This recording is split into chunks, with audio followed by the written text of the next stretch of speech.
When Tyler Perry went out to clubs and partied with friends and and participated in the gay lifestyle like everybody else, Tyler Perry's probably been gay since he was a little kid. Look like that. Then I asked Jesus, how can I further spread your message on earth?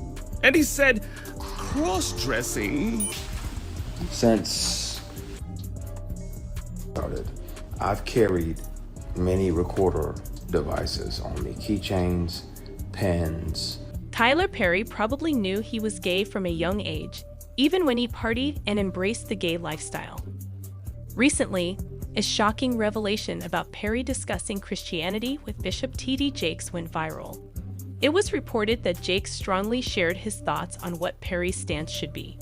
Tyler Perry has paid out millions of dollars to keep his secret. Millions. Perry has been in the spotlight, but a current debate revolves around the animated series ** The Boondocks **, a major part of Black culture. Though the show ended in 2014, it's still widely discussed because it tackled important topics and wasn't afraid of controversy. A Twitter user recently reignited talk about an episode titled ** that aired in June 2010 during the third season. Perry and other critics felt the episode crossed a line, suggesting Perry was secretly gay and used religion for success. Aaron Magruder, the show's creator, and his team created fictionalized versions of Perry and his famous media character. The episode's title refers to a phrase used to clarify when a statement could be misunderstood as implying someone is gay. In the episode, Perry is portrayed as Winston Jerome, a powerful entertainment figure who hides his sexual orientation by manipulating others with religious messages and movie themes. Jerome seems to be brainwashing his crew and actors, frequently mentioning Jesus and isolating them from their families. Many speculated that the show aimed to create more controversy and potentially damage Perry's reputation. It suggested that Jesus advised Perry on what women find appealing, and there's an implication that Perry himself is attracted to certain individuals. Toward the episode's end, while writing for his play, Perry's character discovers shirtless men, and Jesus is depicted as approving. And I found them, my shirtless men, and Jesus was pleased. In one scene, Jerome drops his refined accent and begs Granddad for some physical intimacy, to which Granddad questions if all the cross-dressing and religious theatrics were just a ploy for him to sleep with men. Greg Braxton from the Los Angeles Times called one of the most public attacks on Perry, comparing it to critiques from other African-American directors like Spike Lee. Christian Keyes, a well-known figure, allegedly helped the episode gain attention again. During an Instagram live session, Keyes talked for an hour about his personal experiences with sexual harassment in Hollywood. While he didn't name anyone directly, he hinted at who it might be, and people quickly figured it out. He spoke about feeling uncomfortable with a man who boasted about hiring young Black men. Although Keyes hasn't revealed the person's identity, he hinted that non-disclosure agreements could be why, but he clarified that these agreements wouldn't prevent him from going to the police if necessary. He expressed his frustration about the world praising someone who harassed him without knowing their true nature. Keyes mentioned having recordings that could provide proof of the incidents.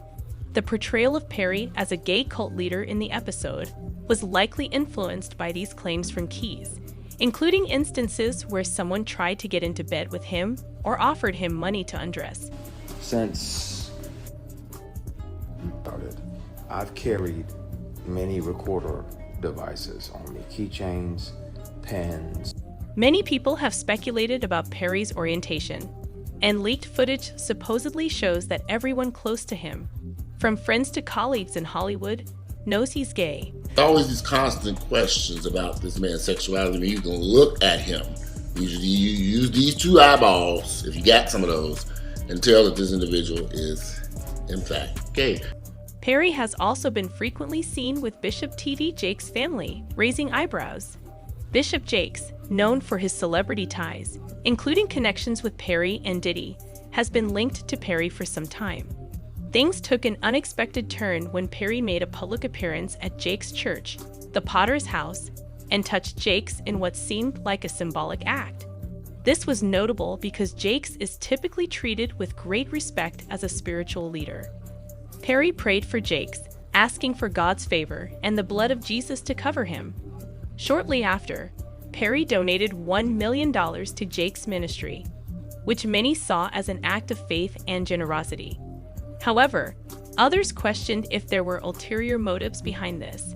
Jaguar Wright publicly doubted whether Jakes had truly received the Holy Spirit from Perry, sparking further speculation about the role of money in the church. Some people were suspicious about whether Perry's actions were a simple kind gesture or if there was more behind it.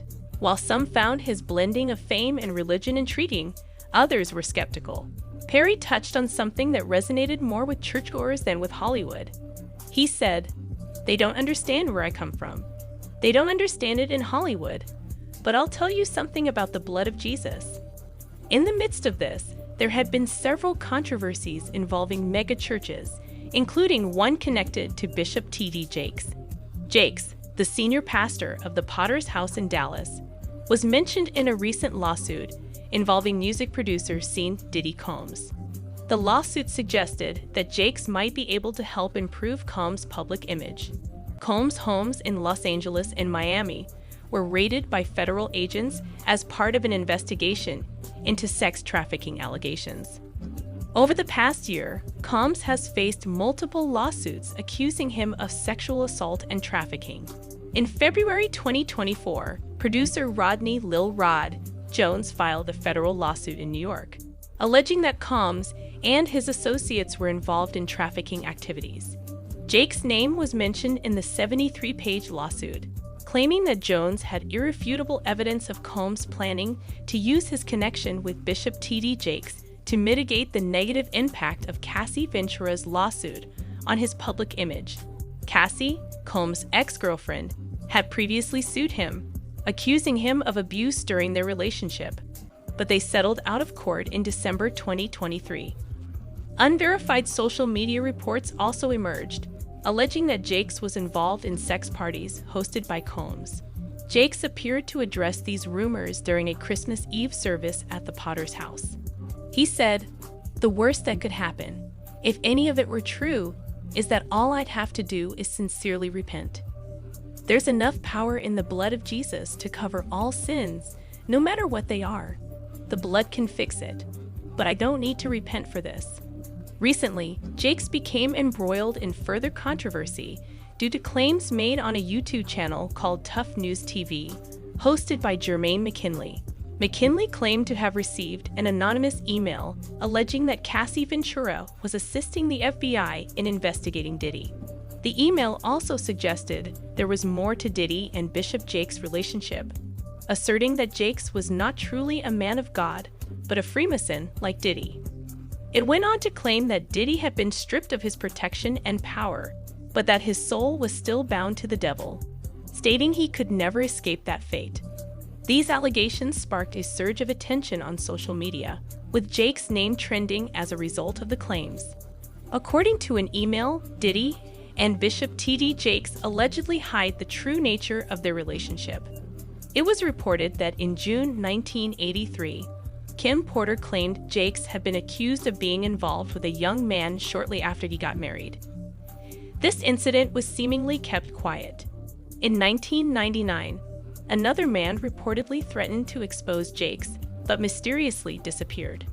It was rumored that the man had been paid to stay silent, but 2 years later, he was found dead from a gunshot wound to the head. This all supposedly happened at Emmanuel Temple of Faith in Smithers, West Virginia. Some rumors from Jake's hometown suggest that he's secretly been involved with men for a long time, and there are even whispers about another older pastor being involved with him. Jermaine McKinley, a YouTuber, also claimed that Cassie Ventura had handed over damaging evidence to investigators, including Kim Porter's secret phone and a USB drive with footage from one of Diddy's infamous parties. McKinley alleged that Jakes had attended one of these parties and had sexual encounters with multiple men. He further claimed that several male escorts were ready to back up these accusations, and a young man was preparing to sue Jakes for allegedly engaging with him inappropriately when he was just 16 years old. Meanwhile, speculation grew about what Tyler Perry had been involved with in Hollywood, and it didn't seem to be in his favor. Allegations surfaced that Perry may have been involved with a man who later turned out to be a former employee. In 2014, Perry went to court to obtain a restraining order against his ex-employee, Joshua Soule, following an incident that occurred at Perry's studio office in October 2013.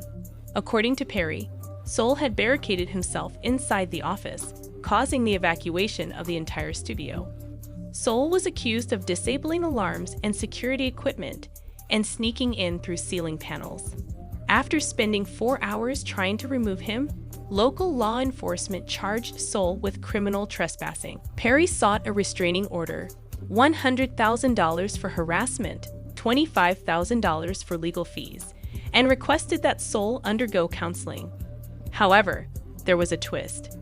It was alleged that Perry and Soule had a romantic relationship, and Perry wanted to end it, but Soule wasn't willing to let go. Soule's lawyer denied the harassment claims, arguing that Soule had never trespassed or broken into the studio. Then, on May 13, 2014, Soule filed a $10 million lawsuit against Perry, Tyler Perry Studios, and another employee named Brett Hendress. Soule alleged that during his time working at Tyler Perry Studios, he had been sexually harassed by his supervisor, Brett. He claimed Brett made inappropriate advances, touched him inappropriately, called him baby, and even offered him drugs in exchange for sexual favors. Soule said that when he informed Perry about the harassment, Perry didn't address it until the situation escalated. Soule also claimed that Perry had defamed him by calling him mentally disturbed on Facebook following the incident. He sued for creating a hostile work environment, retaliation, emotional distress, and battery, demanding $10 million in damages. The Boondocks episode seemed to suggest something that many could have speculated on earlier.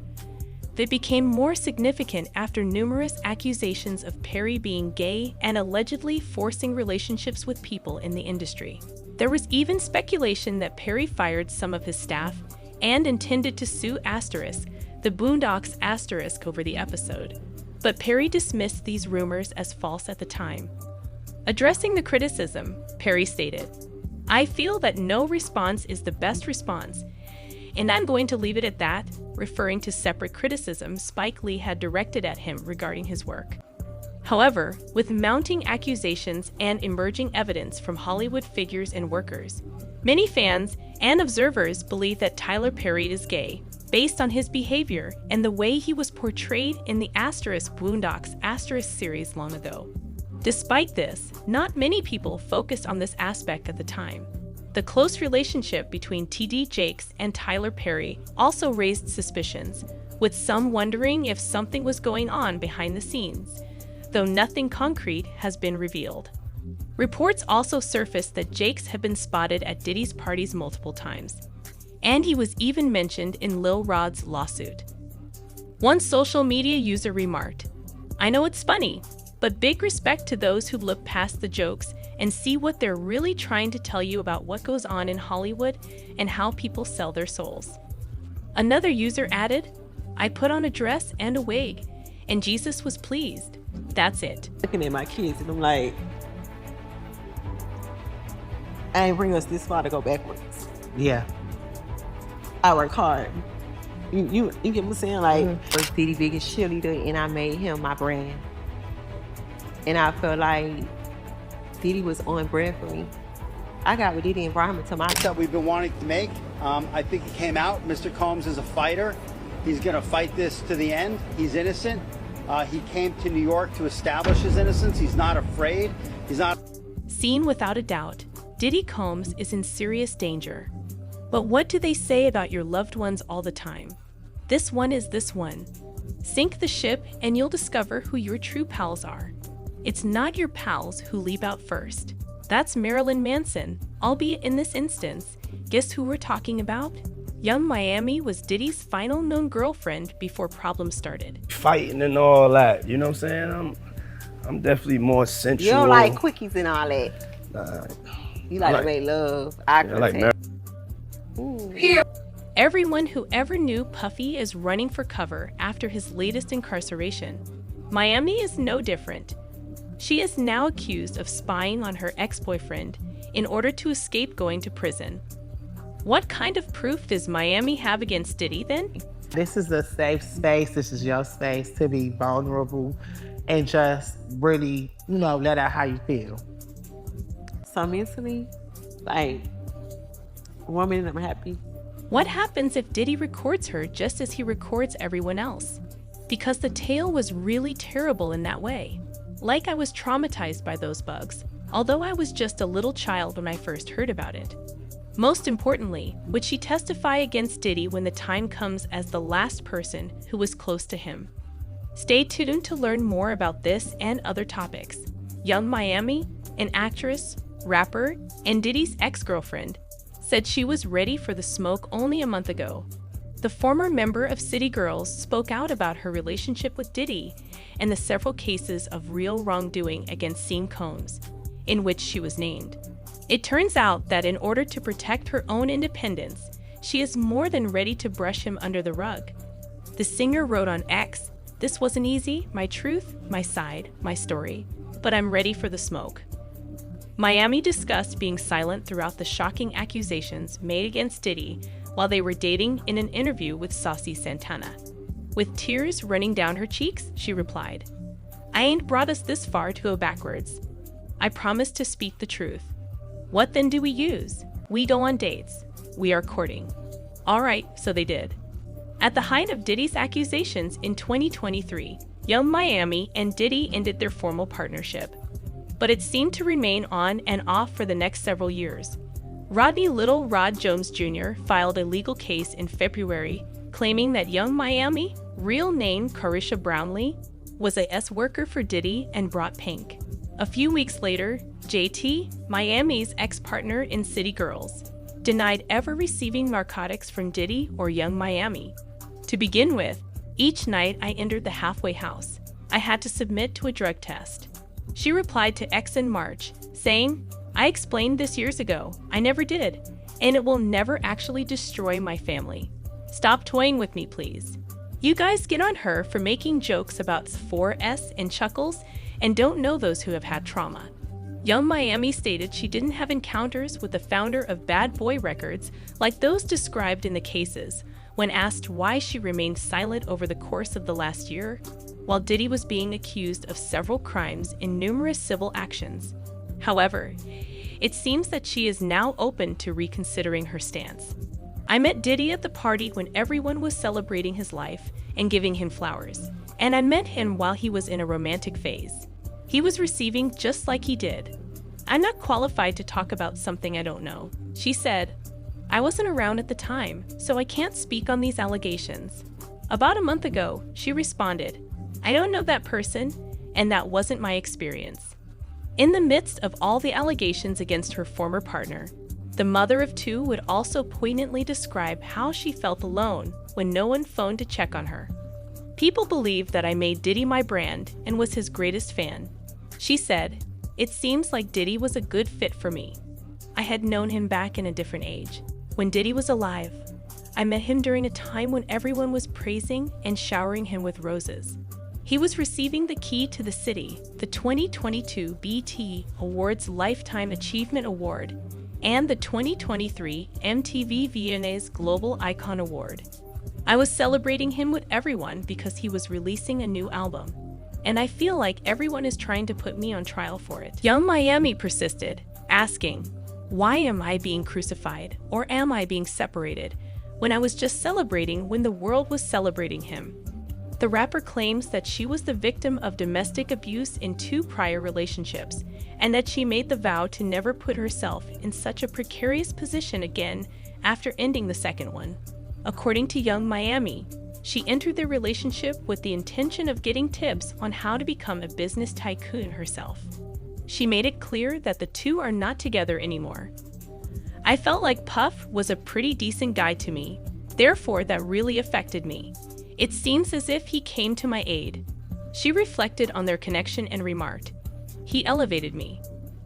I feel like one of his skills is seeing a lot of things in people like myself." Like he's got the ability to locate folks and recognize talent. He saw something in me beyond just music. But when all of these things came out, I just needed to take a break and focus on what's important. And it was just me and my career and my family. Young Miami said, hitting the nail on the head. She went on to say that she needs to let him navigate and figure it out on his own because she can't get caught up in that. I suppose I'm missing something, but if that's not jumping ship, then what is? Miami went on to praise Saucy Santana for helping her through her rough patch, joking that she might have turned into a pill-popping beast and put herself to sleep. The individuals I believed would be there for me transformed what seemed like an aha moment into an experience of anguish I'd never experienced before, she added. Not too long after R&B singer Cassie filed a fresh lawsuit accusing recording mogul Sean Diddy Combs of years of abuse and sexual assault. Reports of a settlement surfaced. Following the allegations made by singer Cassie Ventura, Diddy's ex-girlfriend, in a lawsuit filed in November, a number of additional purported victims have come forward, saying that throughout the previous several decades, the Grammy winner SULE them. A day after Cassie filed in New York, Diddy and her reached a settlement for an undisclosed sum. As part of an ongoing probe, Homeland Security probes searched the rapper's residences in Miami and Los Angeles in March. Diddy has refuted all of the allegations made against him during these unsettling times, but he has subsequently apologized to Cassie Ventura, his ex-girlfriend, after a security footage that CNN was able to get in May showed him acting violently at a hotel in 2016. The founder of Bad Boy Records and Cuba Gooding Jr. were sued earlier this year by Rodney Lil Rod Jones Jr., the music producer of the rapper's most recent album, the Love album Off the Grid, on charges of a sexual assault. Additionally, he said that Jones' allegations are total fabrications and that Diddy and his friends, including his 30-year-old son, Justin Deere Combs, participated in the statement. In his case, Jones claimed that Young Miami was one of numerous women who worked as Mr. Combs as workers in exchange for a monthly fee. Additionally, he said that she obtained narcotics for her partner, citing one instance from April 2023, in which he says she transported Tuzi from Miami on Diddy's private plane. The National Center for Biotechnology Information of the U.S. National Library of Medicine states that 2C is a mixture that is sometimes referred to as because it usually takes the form of pink powder. According to studies, ketamine is present in most 2C samples. It is often mixed with opiates, MDMA, methamphetamine, and / or novel psychoactive drugs. Additionally, Young attempted to stand by Diddy after his latest arrest and arraignment, but it seems that she changed her mind and is now only concerned with helping herself clean up the mess Diddy caused. And yes, Diddy has left Young Miami dealing with more than just legal issues. As part of a $10 million struggle, the City Girl member is retaliating in federal court after being accused of scoffing at the judicial system. Or, if you like, case number 2. Several media outlets were able to acquire court records that show Charles Kenyatta Jr. filed an updated case against Young Miami for trademark infringement. According to Charles's lawsuit, he is the only proprietor of Act Bad Entertainment and the owner of the Act Bad and Entertainment trademarks. Act Bad is a song that Young Miami and her ex-boyfriend Diddy released in 2023. According to Charles, Miami also marketed a line of goods bearing the logo. According to the claimant, he never granted Miami permission to sell, profit from, or utilize the Act Bad brand in any other way.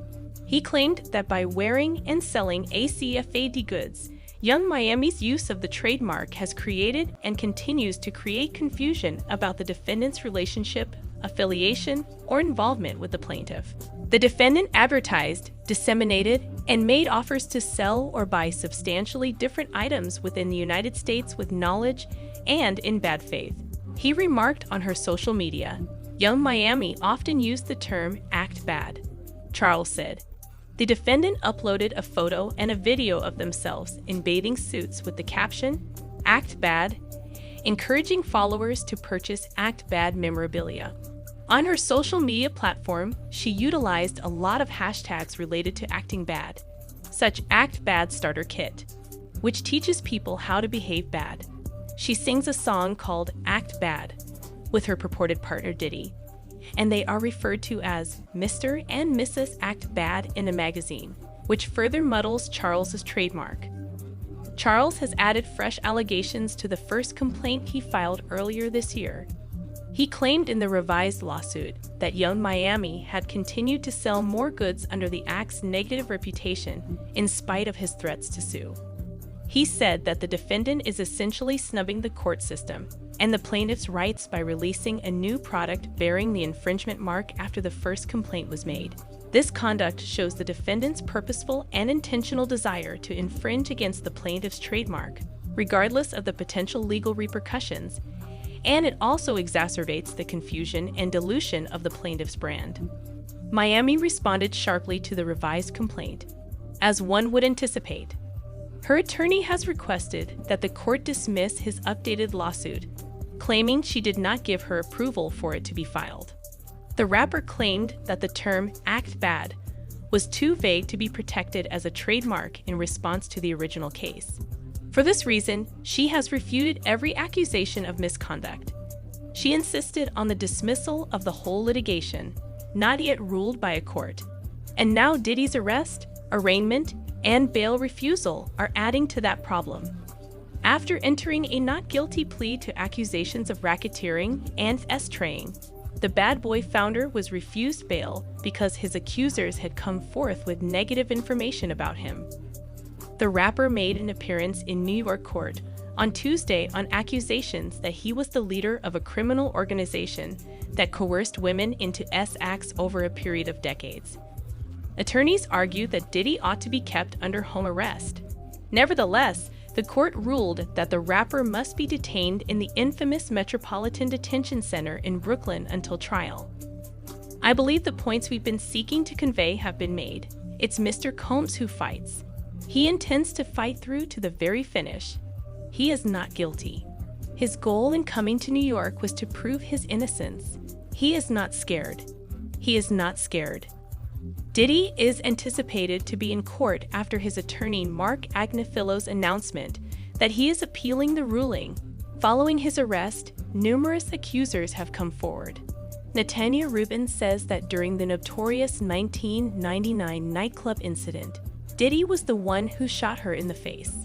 She told the Daily Beast that it was one of the greatest days ever when she found out about his arrest. We finna talk about some real tea. Your brother over there paying people to put hits out.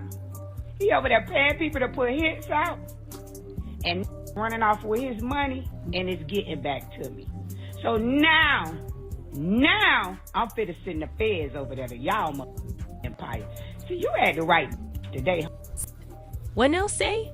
Nachia Kemp reveals the identities of the persons Rick Ross killed to hide his bizarre connection with Diddy. Ross and Diddy were close friends. All right. Diddy and Ross, which they good buddies, okay? They're gay. Who? Both. Diddy and Ross. And Khaled. They're all gay, okay? DJ Khaled, Rick Ross, and P. Diddy? Yeah. They all gay? Yeah. Gotcha. All right. I'm going to need your hands held tight for this one, because Rick Ross's baby mom, Tia Kemp, has just raised the ante on the controversy surrounding Diddy. Tia revealed the names of the innocent people that Rick Ross has killed after going live on Instagram. She also claimed that there are still more skeletons in Rick Ross's closet, but she would only divulge those after receiving protection from the federal government. Now, this isn't the first time Tia has brought Rick into Diddy's legal situation and revealed some unsettling facts about him. She also called him out not so long ago for being one of Diddy's power bottoms. But this accusation that he is hitting people is much more severe than anything she has ever said about him. Additionally, rumors have suggested that the government is already attempting to place her under witness protection. All right. So this whole issue started a few days ago when Tia had her millionth argument with her baby daddy Rick Ross. She may not have known why she chose to confront Rick right away when she woke up that morning, but it appears that she and Rick's family members were at odds. So she decided to show them that she was the queen of pettiness by going on Instagram Live and revealing some damning information about him. She said at the beginning of her tirade that Rick had put a hit out on her. But the individuals he hired to take her out stole his money and told her behind his back about his intentions to harm her. Remember that Tia is the biological mother of his kid, and he had the guts to attempt her death. Can you even begin to think what he would do to a stranger who crosses him, if that's what he's capable of doing to the mother of his child? He ought to be incarcerated. Thus, we will end this tea at this point. So we finna clock this tea right here. Renee says you want to stay keeping up. We finna talk about some real tea. Your brother over there paying people to put hits out. He over there paying people to put hits out. And running off with his money, and it's getting back to me. So now I'm finna send the feds over there to y'all empire. See, you had the right today. You keep playing with me, I'm finna tear y'all empire down. According to Tia, Rick is also to blame for a number of deaths, including that of Miss Carol, whose death is currently under investigation by the police and her family. Tia claims that Rick and his group left the lady dead on the way home. That wasn't all, however. Tia brought up the murder of another guy, whom she says Rick killed in front of the Black House, one of his properties. You know what I like. Coconut water. Whole one. Drill a hole in it and put a cane straw in it for me. I'm mad right now. Ain't hit me and my baby prom in 2 weeks. I'm finna go let out. Turn that down, man. Turn it down. It's quiet right now. What you quiet for? Nobody wanna see your Louis outfits and sneakers. Nobody wanna see it. Nobody don't care to see the Jets no more. You running out of time. Go over there and get Diddy a hug. Go ride the bike with him, you fat. You know what time it is. Prom time. You ain't sent the message since December 9th, you big bag. But I'm not finna play with you. I'm not. Social media users' reactions to this news were divided. Some said that Tia was only acting in this way because she was upset that Rick had abandoned her for a younger woman. She has also come under fire from others for holding onto this knowledge for so long and finally disclosing it when Rick Ross enraged her. One individual said, "Yeah, she might come on here and talk a lot and do a lot of stuff about him, but maybe you guys didn't hear her. Rick hired as someone to kill her. Rather, they collected his money and gave her the information. Even if I have no affection for Tia, it is out of pocket to hire someone to kill your kid's mother when you wouldn't even give her child support. And for everyone who's calling her bitter and claiming she's lying, I want to know this," said someone else. "If what she's claiming about him isn't true, there's no way in the world that a guy with everything to lose wouldn't sue her for defamation. If not for financial gain, at least for legal quietness." It's unclear now precisely when Rick gave her the warning that his team would take her out. However, many people believe that she just revealed his identity as Diddy's bizarre lover a few months ago. Yes, you heard correctly. When Homeland Security visited Diddy's home a few months ago, Tia went live on Instagram and accused Rick of fleeing to Miami to temporarily hide out, because he fears that he may be the target of an investigation after Diddy. Tia claims that Diddy has many recordings of Rick acting strangely at these events. You big mouth. Will, I want you to talk. Don't be scared now. No Diddy, huh? You scared now, huh? I know y'all on them tapes. Freaky. I know you is. 10 churn have. It's time to show them churns now. I ain't gonna let off you. You should have been shut this big mouth hole up. You know it. You know it. Sip your fruit back. I'm mad right now. Ain't hit me and my baby prom in 2 weeks. I'm finna go let out. Turn that down, man. Turn it down. It's quiet right now. What you quiet for? Nobody wanna see your Louis outfits and sneakers. Nobody wanna see it. Nobody don't care to see the Jets no more. You running out of now. Go over there and get Diddy a hug. Go ride the bike with him, you fat. You know what time it is. Prom time. You ain't sent a message since December 9th, you big bag. But I'm not finna play with you. I'm not. You gonna make me come to the gate fat. You been in Miami a lot, cause you ain't got no motions. It's slowing down. I heard you fat. You heard. I'ma get you, Will. I'ma get your. I'ma get Universe. Do your work on that big back.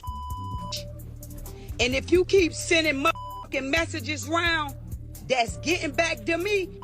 I'ma come over here and tell it all. You be told your to be toe in next. You know what I'm talking about. Furthermore, if you continue to give me motherfucking texts that are reaching my ears, I'm going to come over here and spill the beans. You understand what I mean when I say that your bitch will be towing next. After learning about Tia's disclosure, Rick's reputation took a hit as people began to question his relationship with Diddy and understood how closely connected he was to everything. He was even rapping with some of the ladies he essayed out here, and he was telling us everything about how he managed to get away with it. The first song was titled Magnificent, and in it Rick openly discussed how he had seen Diddy scheming the girls in a group named Total that was then signed to his record company. I went from the thieves to the largest executive desk congestion I've ever seen, Rick remarked. Money remains the main focus of the game, but it's time to essay the game as Puffy did Total. Before we had a chance to digest this BS, 50 alerted us to the brew lyrics of another song by Rick Ross, UOENO, in which he openly boasted about flexing on a lady. He rapped, telling her that she didn't even realize Molly was in her champagne. It pleased me to take her home. She's not even aware of it. What the F is the caption that 50 used to accompany many images of Diddy and Rick Ross that he shared on Instagram, along with a screenshot of the lyrics. You simply have to do the right thing at some time. And do you guys remember when 50 shared this picture of Rick Ross and Diddy looking like they were about to plant a kiss during a show? You guys were all missing the signals, child. At the same time that all of this was happening, the guy who shot up the Trump National Hotel in 2018 became viral during his questioning. Combs. Puff Daddy? Yeah. P. Diddy, whatever you call himself. Yeah, go ahead. I had sex with Cassie and Sean.